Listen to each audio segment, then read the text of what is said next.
Sorry po, hindi pala ako na-scam ni Manong kanina. One more. Buti na lang isa pa ako kasi kung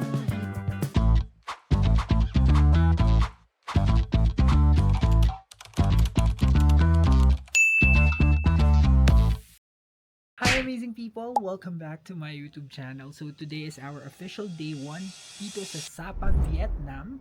At sisimulan natin ang araw sa take advantage ng kanilang breakfast na included na dito sa ating room na binook sa Agoda. Again, nandito tayo sa Valley View Homestay.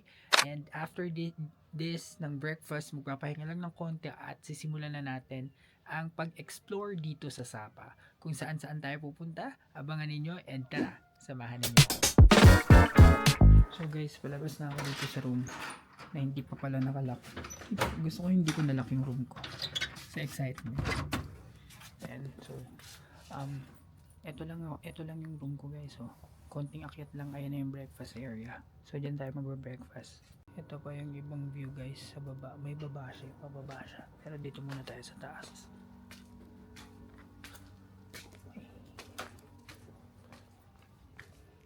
Hindi ko alam kung nagpaparent pa sila ng motorcycle or what. Ang bango. Mag-inquire ako dito. Guys, ito yung may-ari ng Valley View Homestay. Ayan o.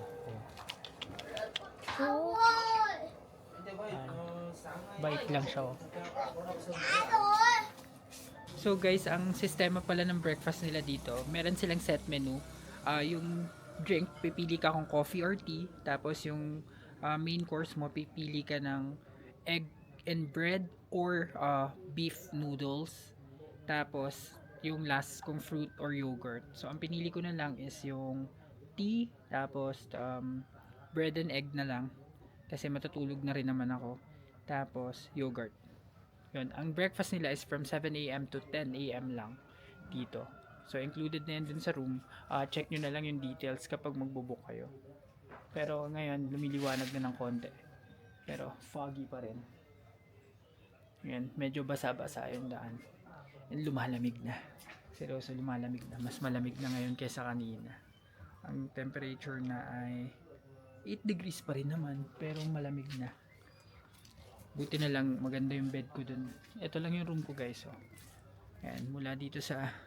Diba ito yung... Nandito ako ngayon sa may restaurant area. Ayan lang. Ito mismo. Ayan yung terrace ko. So pwedeng dun ako kumain kung gugustuhin ko.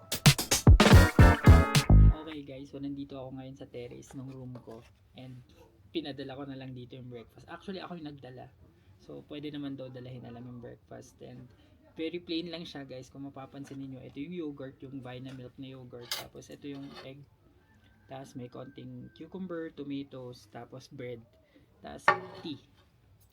So okay na to kasi free breakfast lang naman and ano lang siya, complimentary kumbaga. So, kain muna tayo guys at enjoy natin tong view. So guys, tapos na ako kumain. Konting pahinga lang, clean up ng konti at lalabas na tayo maya maya. So, abangan nyo ang destination natin for today's video. Saglit lang. Sandali lang guys. Kung hindi pa kayo nakasubscribe sa channel na ito, mag-subscribe na kayo sa AJTV Amazing Travels dahil malaking tulong yun para sa akin na maipagpatuloy ang paggawa ng mga ganitong klaseng travel videos. Yun lang and back to the vlog. Hey guys, so I'm back. Nakapahinga na ako, nakatulog. Ang sarap. Parang ayoko nang mag-vlog at lumabas. Pero hindi pwede dahil ang ganda ng view guys. So nawala yung fog. Sunny. Sunny ngayon. May araw na. Ang ganda. And tignan ninyo yung view guys from my room. Puwera dyan sa bubong of course. Tignan ninyo yun. Ayan. This is what I'm talking about. Ayan. Oha. Ang ganda ng view guys. Lalo na dun oh. Tignan nyo guys dun oh. Yung villages. Ayan. Ganda guys. Panalo. So diba? Valley View Homestay lang yan. Tapos dito guys sa left side, ayun, bandang taas. Ayan na yung Moana Sapa. Ayan yung Moana Sapa guys. Diyan. So kung familiar kayo dyan or kung hindi pa kayo familiar, ayan, isa yan sa mga magagandang coffee shops and restaurants dito. Daming ang nagpipicture doon. So Ang gagawin na natin ngayon guys is tayo ay pupunta na sa Alpine Coaster. That's our first agenda for today. And after that, maglilibot-libot din tayo sa city center at titignan natin kung ano yung magagawa natin for our first day dito sa Sapa. So, stay tuned. So guys, nag-book lang ako ng grab bike mula dito sa aking hotel papunta sa Alpine Coaster. 23,000 dong lang siya. Sana lang may mag-accept. Tignan natin. Pero kung wala, aangat ako dun sa mas main road para mas madali mag-book. Kasi parang ayaw na nila bumababa dito. So guys, palabas na ako ng hotel. Ang sistema pala dito sa Valley View Homestay, kapag nag-book kayo ng bike or ng car, walang bumababa dito talaga. So you would have to walk. So papakita ko sa inyo itong nilalakaran ko. Ayan. So dito ako nang galing kanina guys. Ito yung sobrang dilim kanina na daan. Pero saglit lang naman. Yan. So lakad lang kayo dito. Lakad lang kayo dito. Tapos sa pinaka main road niya doon nagda-drop off yung sasakyan. So sorry po, hindi pala ako na-scam ni Manong kanina. Doon lang talaga sila nagbababa. Yan. Medyo nakakahingal, challenging pala. Ayun no, kitang-kita yung guys dito. Kitang-kita yung Sapa Station. Andyan yung Sapa Station. Lalakarin natin yan mamaya pag after natin mag-Alpine Coaster. Kung kaya. Ayan. Konti na lang.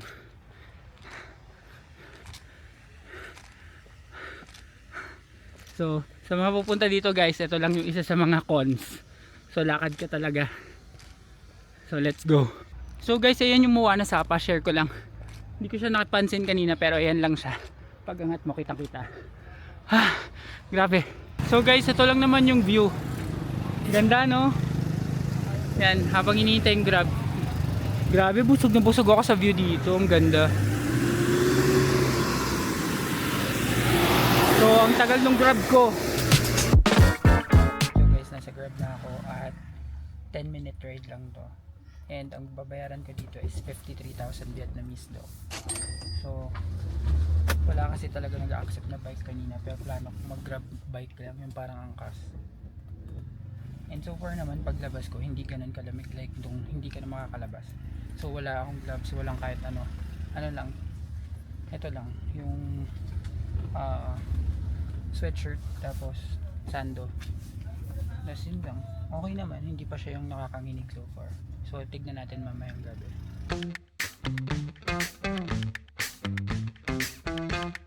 So guys, andito na ako sa Banmong Alpine Coaster at nagbook ako ng ticket sa Klook and I booked it for only 580 pesos and you can also use my promo code ANGELCLOOK para may discount. So may voucher na papakita, pipili lang kayo tapos exchange sa physical ticket. Tapos may promo sila na yung second ride mo is 50% off. So sino ba naman tayo para tumawid doon? So nagawa na namin to ni Kai dun sa Danang sa Bana Hills. Pwede nyo balikan yung vlog na yun and ngayon i-claim muna natin yung ticket. Guys, kung dito kayo rekta magbubook ng ticket, ang combo for 2 rides is 350,000 and yung 1 ride is 250,000 Vietnamese dong. Kapag adult. Pag bata naman 100,000 kapag single ride, pag 2 rides 200,000. So FYI lang. Mas makakatipid pa rin kayo sa Klook. Okay guys, so eto na, may physical ticket na tayo and ang mangyayari is tatanungin ka dun sa counter kung gusto mo ng second ride for additional 100,000 dong. And if you say yes, ang gagawin mo daw, pag after mo ng first ride mo, papakita mo lang yung ticket and you will tell yung attendant doon na meron kang second ride. So, excited na ako. Nakapila na ako dun sa entrance at sisimulan na natin to.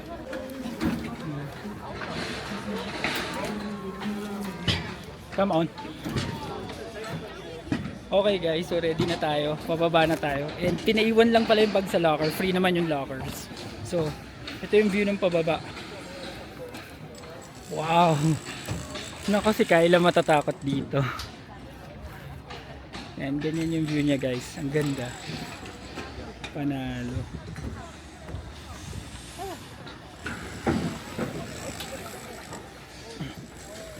Grabe guys, ang ganda. Okay, picturean ko lang siya.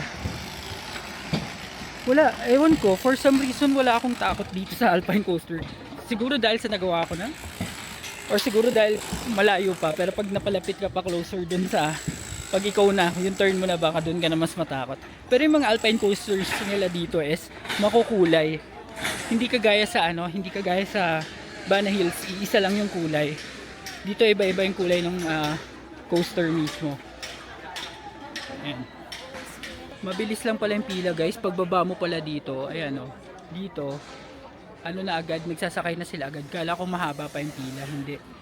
And for this vlog, gagamitin ko ulit yung iPhone ko para makunan ko yung front view, yung ride, yung trail habang nakikita din yung reaction ko dun sa ride. Yan, so exciting to guys. Na-excite talaga. Na-excite na ako. Okay guys, our turn. Okay.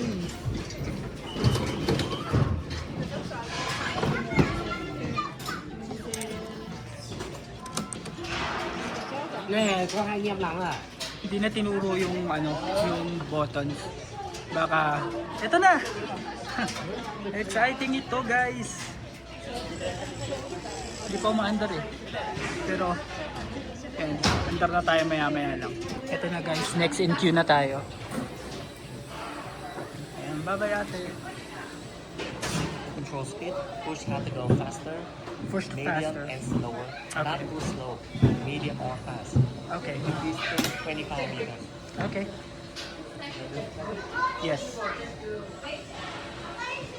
You and her put together. No. I'll have second ride. You want fast or medium? Sorry? You want fast or medium? Fast. May tanong na ganun kung fast. Take it down one more time. No need to brake. Okay, no need to brake? Okay. Ayaw pa. Wala pa pala. Excited ako. I'll just push this all the way. Okay. Wala kayo, sisigaw ako dito.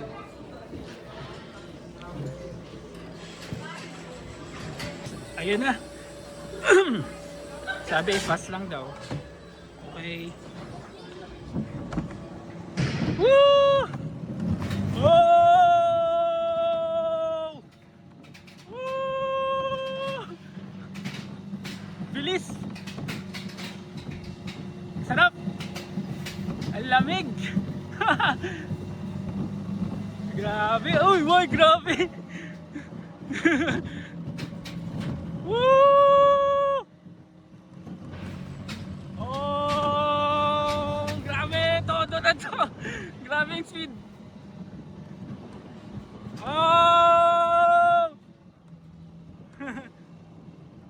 Hindi ko ino-control guys, naka-fast lang siya all the way. Oh! Oh!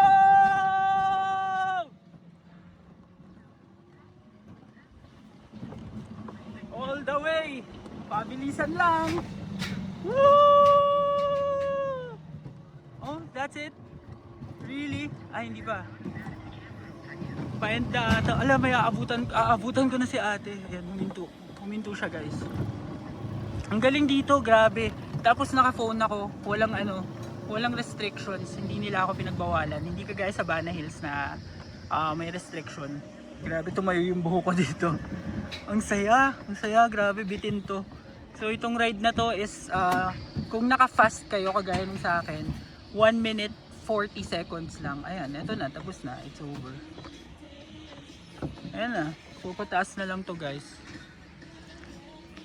And that's sad. One more. Buti na lang nag-isa pa ako kasi kung hindi, wala, bitin talaga. Ayun na, iaakit na tayo guys. So we made it! We made it! Akit na! Yun guys, so far the best experience. Sobrang saya nito. Ang saya nitong Alpine Coaster. Uulit tayo, may isa pa tayong round guys. And hindi tayo magpapaawat. Sayang kasi. And since andito na rin naman tayo, para ma-maximize natin yung ating ride and yung time. And grabe, ang lamig sa kamay. Lamig ng kamay ko ngayon pero sobrang saya nitong ride na to. Worth it talaga. So, ayan guys, packet na lang to and dahil dyan, i-end ko na muna ang vlog na ito guys. Masyado nung mahaba. Maraming salamat sa lahat ng umabot sa part na ito ng ating video. At kung nagustuhan ninyo ang video ito, please give me a like, comment, share, and subscribe to my channel. And do not forget to hit the notification bell para updated kayo sa aking future vlogs. See you sa ating next episode. Bye!